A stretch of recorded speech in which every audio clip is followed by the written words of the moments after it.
জীবনের অর্থ কি?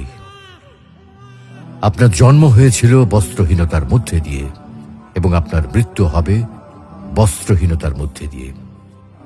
আপনি পৃথিবীতে এসেছিলেন অত্যন্ত দুর্বল হয়ে। এত দুর্বল ছিলেন যে মার সাহায্য ছাড়া খাবারটুকু মুখে নিতে পারতেন না। আপনি যখন এই পৃথিবী ছেড়ে চলে যাবেন তখনও আপনি অত্যন্ত দুর্বল ও অসহায় থাকবেন।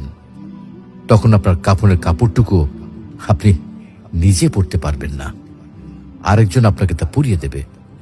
যখন আপনি এই পৃথিবীতে এসেছিলেন তখন আপনার অর্থ সম্পদ কিছুই ছিল না। যখন আপনি এই পৃথিবী ছেড়ে চলে যাবেন তখনও আপনার অর্থ সম্পদ কিছুই থাকবে না। আপনাকে প্রথম গোসল যেমন অন্য কেউ দিয়েছিল, তেমনি আপনার শেষ গোসলও অন্য কেউ দেবে। আপনি যেমন পৃথিবীতে একা এসেছিলেন, ঠিক তেমনি ভাবে